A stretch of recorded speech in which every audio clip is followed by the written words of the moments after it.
I am Ryan Rodenbeck, and I am the CEO of Spyglass Realty, and we have Caleb Nelson, our marketing director. And today we're going to talk about AI systems, vibe coding, and the modern tech stack. This is going to be an introduction to how we have built a full stack tech using vibe coding, AI, APIs, and all kinds of other cool tricks that we put together. We're not going to get very deep on this. It's going to be super high level. However, if you find this interesting and you want more of this, please let us know in the comment section. You can email me, ryan@spyglassrealty.com. We can go really, really deep in this. So Caleb, you wanted to start with a couple questions before I go through a tour? Yeah, sure. So I figured a lot of the people watching this have interest in building their own tech stack going on. And so, I'm sure they're running into the same problems that we ran into, where we kind of had an overcomplicated, tech stack going on. So I was kind of curious, what were the warning signs in like the moment you realized that our tech stack just had too much going on and we wanted to consolidate it? Well, I'm not sure if I would say it had too much going on. What it was is it was segmented, right? And when about a year ago, I started to really get into this vibe coding thing and using, N8N and, figured out that I could, that developing software has become, compared to where it was, amazingly simple. Okay. I mean, if you take the time and you study it, then you're going to be able to make some things that are amazing and cut your costs. So you're going to spend some money building it, but I mean, we have cut probably good $8,000 a month out of our budget, and we may have spent half of that each month to build it. So knowing that, and then also, agents want to have everything put together as much as possible, and that's kind of what we've been hearing that for years.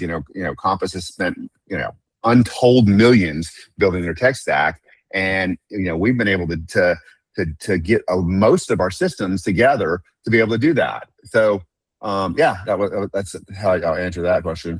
Yeah, and it's exactly what we've been doing, is consolidating. And what we were talking about years ago, that Compass has this, Compass has that. We're capable of doing that now and doing it better, which is a pretty incredible time. Yeah. I mean, we've always had good vendors that did all the different things, and I've always even heard that some of the stuff that Compass doesn't always do what it's supposed to do, or isn't user friendly. I don't really know because I haven't checked it out, but I know that when you're in charge of your own tech stack and you're making it by the day, you can make a lot of changes, make it more user friendly. So I'm gonna start with showing mission control here. Okay. This is our mission control system that our agents use. We have pretty much everything in here. We've got all of our applications in here. A contract is put in here. We've got. Have you can you share your screen real quick, Ryan? Yeah. Let's do that. Good idea. Okay. All right. So again, right here, this is our mission control dashboard. And the first thing you can see is the market pulse. Shows you how many active listings we have, what's pending, under contract, and closed, total inventory. We've got all of our different apps that we've built here, including ones that we're using that we haven't built ourselves. But it starts with our contract conduit, our home review, CMA builder, client data portal, saved searches, blog to email automator, Realty Hack AI, and then we're using ReChat. So we actually put in some of the things that we don't have that we use for external stuff, right? Over here, we've got Deal Hub as our compliance tool. And I'm going to just log into that real quick. You can see these are some of the ones that we have, deals that we have. We've got, and an agent will be able to see their own deals that they have active, pending, and closed. We have CD requests right here. We've got our brokerage revenue right here. I'm not going to get into all that. I'm going to go back to mission control. We've got, this is something that we made for the agents that really was simple to make, right? You go into, needs reply right here. I'll just look at, something like this.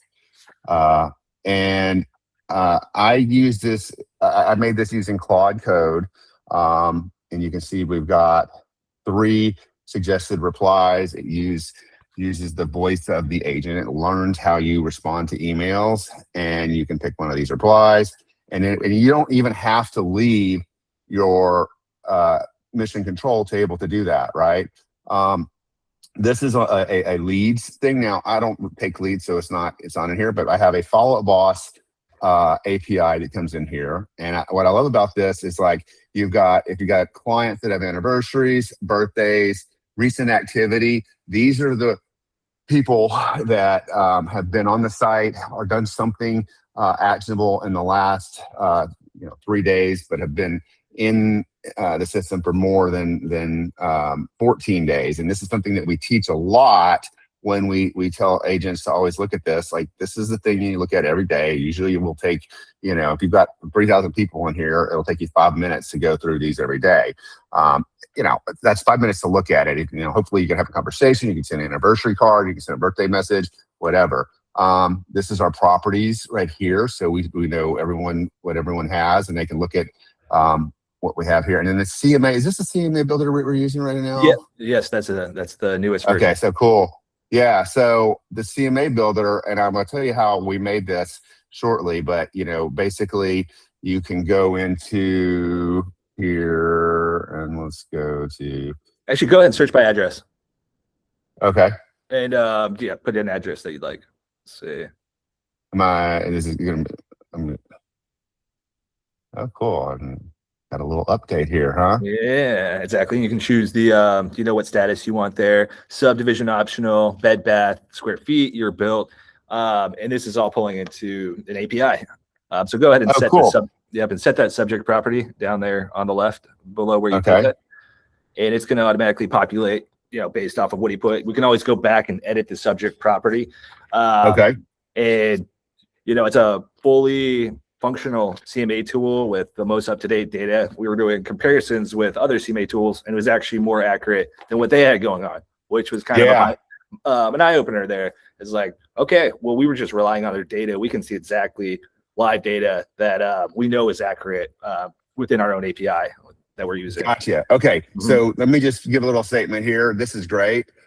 Most agents are going to want to be a little bit more drill down in the neighborhood on it. So I'm gonna, let's see. Edit subject.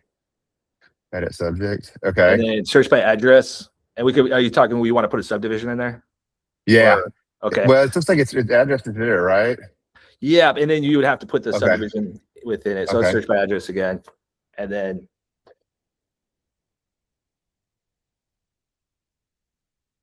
go ahead and put Barton Hills right there.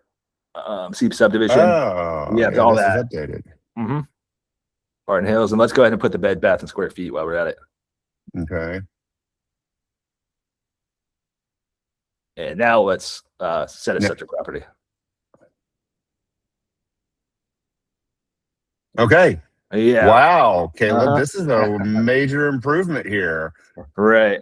And I think that, and on the topic of, how we're going through this mission control, is as we keep developing these applications, multi-applications, realizing, all right, we have this API, what can we build out of it, right? We've been how dynamic an API can be for what we're building, right? Yeah, this is technically using the same API that we're using to pull on the properties tab, right? So you got to be creative and realize, all right, what data are they offering me?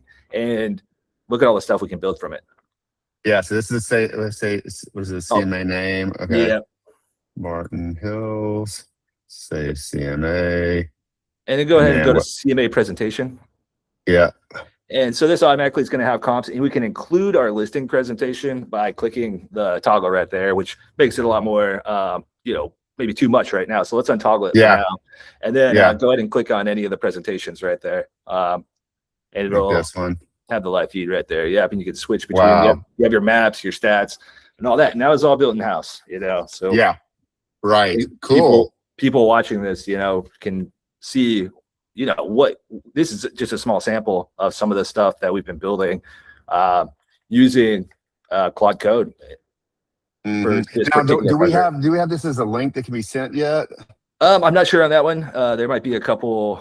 We used to, but we can, right? Yes, yeah. There's a way, and there's also a CMA PDF that you can print out, preview in Yeah, PDF. yeah. The previous version had, yeah. We just need to add that back. This was looking really good. I haven't seen this version of it, so Cool. good job. Now Let's go back to mission control. If we can okay. get back there and kind of go through some of our other stuff. So that's and yeah, I think something that I think that I find really interesting about this, Ryan, is maybe talk about a little bit about the evolution of the different AI tools we use throughout the process of building this. Sure. So I've got a couple things up. We started with Replit, right? And Replit is really good in the sense, that you can just go in here and here's our projects right here. I'm in the wrong space.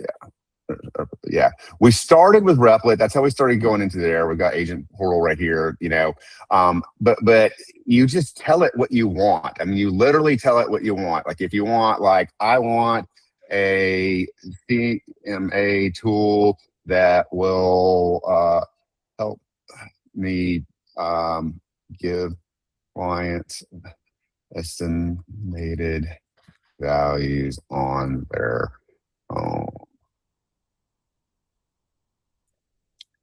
And that'll be the first step right there, right? So it's Yeah. a sandbox environment to kind of hold your hand through the development process. Yep. And so the next thing we went from here, and then we went to we use to Claude Code. And the reason I think this is a good starting point is this is where it's really easy to use. You have more flexibility using Claude Code, but it's a longer what do you call it? A learning curve, right? Mm-hmm. So the one thing you'll need to know is, like, where do you get this data? Okay. One of the things that we use is repliers. Okay. Repliers.com makes it really easy for you to plug in data. We've got our API documents right here. Whoops, wrong one. API keys right here. And you can just go in here and copy it. So where is our reply here? Well, because one thing it'll ask is, how are you going to be using this, right? So, one thing you need to know is each of these tools, whether it's Claude Code or Replit or even Lovable, are going to have what they have environmental variables. Those are API keys. Those are, Google codes, all that. So, like, if I look at the render right here, these are some of our projects.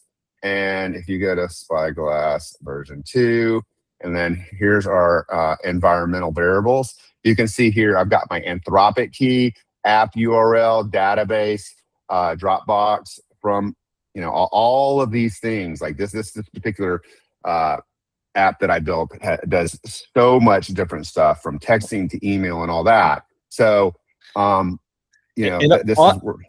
sorry. And on that topic, this is the one spot where you do have to be security minded, right? Yeah. When you're building these applications, this is 101, where you read about these horror stories online of people having their whole app, taken over by hackers. This is exactly how they would do that. So that's something to keep in mind, that Ryan's done a good job on keeping these secure. We've made sure we're conscious of that. Yeah. Yeah. The other thing I was going to tell you was, so an environment is they're going to have, you'll have different environments in Replit or Lovable or here. Okay. This series is for mainly for team leaders, right? So, your Gmail has different API keys and stuff like that.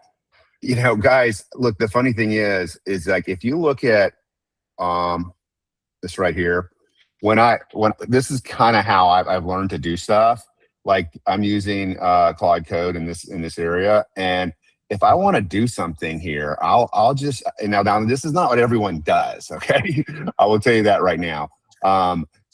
This is how I learned to do it. Is I am using Claude and Claude Code separately. Okay, and it may take longer, but I'm not a coder, so what I'll do is I'll actually put in the end message from Claude Code into Claude, and it will analyze what's happened and then tell me the next step. And this is literally how I've been doing this, right? And here's a piece where you might get stuck, right? If you go to sometimes Claude will tell you, okay, you need to go to Google Cloud Console. Then this is the thing that I've gone to this site so many times, right? And it is a beast. I mean, where it'll tell you how to get there, but sometimes it's like where do I go, right? So I go into Claude right here as an example, and let's just say I had to open one right here, and it tells me to go to. Now I know it now. Go to API. It'll say go to APIs, go to credentials, go to OAuth. So all right here. But let's say you get stuck, right? So you go into here, and then you say, it'll say, how do you find your API keys? And if you don't know what to do, you open this up, and you can simply screenshot it. Okay, I can tell you that over the last year, I have probably taken over 100,000 screenshots. Okay, I mean literally. So that is how I learned, and then going to YouTube. But more, I have been taught by using AI over and over and over and over again, right? And you can say the same thing when you go into Replit here too. Sometimes what I found is the Replit responses aren't as detailed as you want. So I pulled up a Replit alongside of a Claude, because you can ask Replit the question, but it'll probably cost more in tokens, and it probably won't give you as detailed an answer, right? So what else did we cover today? On that, I just wanted to know. So we did have an evolution from Replit over to Claude Code, more so using Claude Code now in the environment that Ryan was showing there within the terminal. And the reason for that was what Ryan was mentioning, is we started to become conscientious of our token usage and realizing that Replit was taking longer to go through the code. It was taking longer to get us the results that we were looking for. And so it was kind of a natural revolution. And the other thing about Replit, such a great place to dip your toes in, start realizing what's possible, but also realize that's all sandbox within there. When you have to move that out of Replit and onto a server, that's a totally different animal. And so that's why we switched over. We didn't want to be dependent on Replit's server anymore. Yeah, that's a good point. And so when you have servers, there's a few different examples of them. One of them is Render, which I can show you. If I had that up here, but here's Render, and the other one is Versal. I put in a Claude a long time ago. What a difference! And it said at the time that Render is better for more apps, whereas Versal is more like your website stuff. I don't really know if that's true. There's several of these. Another one is Nullify that I found out about today, but I have found it's easier for me to get around in Render than it is in Versal. Now, I'm saying that, Caleb, you have I've been working in Versal more, so you might find that to be opposite. I don't know. Right. I figured them both out, right? But they definitely both are their own animals. Yeah. And then there's the versions you use. Okay. Let me just share my screen here real quick. So, I have just recently started going into using Terminal, and this is Visual Studio Code right here. But one thing you'll know is when you use Terminal, okay, and sometimes it'll tell you that you need to use Claude Code by just launching Claude, right? Well, one thing that I learned If you just put in Claude Code in here, if you launch Claude Code, it will ask you every 5 minutes for a permission. Okay. So here's something you can do. I've got a little thing here that says dangerously skip permissions. Okay. And you go into here and then you put that in and then /login and that'll go authorize and authorize. All right. This will save so much time because otherwise, as it's going through all the things that you want it to build, it'll ask you press 1 to do this, press 1, no. Dangerously skip permissions doesn't sound, it's not as dangerous as it sounds, right? We found that any mistake you make can be taken back. I don't even know why it's on there, but that's the fast track to getting through this code. And I think that's a pretty good way if you're moving to Claude Code. But again, I would probably start with Repliers and Lovable. What we have also heard is that Lovable, so when we started this, Repliers, Lovable was just a website builder. It didn't have all the integrations to build actual software. And Repliers would do the end-to-end building and like a really cool app.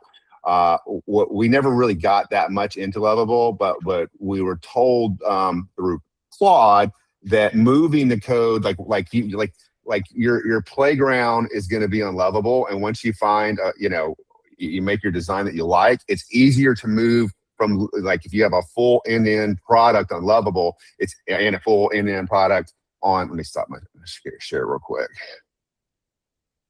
If you have a full end-to-end product on Lovable and a full end-to-end product on Replit, it's easier to get it from Lovable servers over to a server like Render or Versal, right? So I would definitely, because as we started going through this, then Lovable came in out with their development part of it. If I remember correctly, when we started this, 8-9 months ago, Lovable didn't have that. Replit did. It was primitive, and it was for websites, like 100%. Yeah, right. And it just shows how fast the evolution of these different platforms are moving. And that was kind of our evolution right there, was Lovable to Replit to OpenClaw, which we're not going to get into right now, and then also Claude Code. I want to show you where we're at with. Okay, so here we have the property evaluation tool, right? So this is just going to be your. Let me get this out of the way. This is just going to be. Various start on it. You put the address in, but it doesn't have any data, right? And so, you're going to have to tell it what you need, right? At a glance, metrics, CMA tool, report, market insights. I only see 3 reports. Let me just see here, because I don't know where it would get this information. Yeah. It's just customized bare bones right there. More of a concept. Yeah. Than anything. So you would say, let's throw in some real MLS data from Repliers API. Okay. And I already, because I showed you Repliers earlier, but like, here's my API. We're going to go back into Replit. All right. We won't paste our API key here now, just because that is a private thing. Right. It won't show it, but see, it already has one, right? So here it is. So I just told it what to do. It already has the Repliers API key, so I can go into it like that, right? Now, because we've been using Repliers, it knows I've got in my environments that these are already set in. So once you have, your idea and whatever you're going to make, whether it's an open house tool or whatever, and then you as you're building these apps through Repliers or Lovable or whatever, it will store your API keys into these into the systems, and then you can do like what I just did and just throw it in there. Right. And then something to add to that too is, so there's the the data and all of that. And something you're going to find yourself becoming really good at as part of vibe coding is debugging the user experience and the user interface, right? Because that's such a huge part of an app, right? So right there, we might have the data, but what happens when you click that button? What happens when you click back? How do you organize your data? That kind of thing. You're going to find yourself working with that a ton. Yeah, and here's another thing I've noticed, guys. Like when I get in here, like I spend a lot of time on this, and like I get into because I like it. I actually like doing it, believe it or not. But like when you build something, it needs to be tested by someone other than yourself. Because you're just in that zone, right? You need to have several people to test it. It also needs to be tested on. If you have this app and you want it to be used on mobile, it needs to be tested on mobile. We go through a pretty rigorous process of testing. When we do this, we try to. We mess up sometimes. Obviously, we've messed up a lot over the past year, but we've built some really cool stuff, so it's all been worth it. Well, look, that's. Do you have anything else to add, or are we about to wrap up? I think that's about it. So I guess we'll end it. I'm going to end it with a question here. What's a tool in your current stack that you wish you didn't have to pay for? If you have something that comes to mind, put it in the comments. Yeah, and also, guys, we would be interested in going deeper on this if our audience is interested in it. If you want to answer Caleb's question about what app is an app that you would like not to pay for, send that to us either in the comment section, send it to Ryan at spyglassrealty.com. And if we get enough requests, we feel like people are interested in this, we'll build it out for you, step by step. I mean, we'd like to do that. We wanted to judge the interest on this and see if anybody would be interested to hearing more on this. And I think it's, it's a cool subject for Caleb and me, but we're kind of dorky. So yeah, that's a wrap. Subscribe and like for more comments, and we'll see you in the next leadership series, which I believe is in about 2 weeks. You can check that out on realtyhack.com. There's training on there, and we'll have more links in the description below. All right, awesome. Thanks, Ryan. I'll talk soon, man. Okay, bye.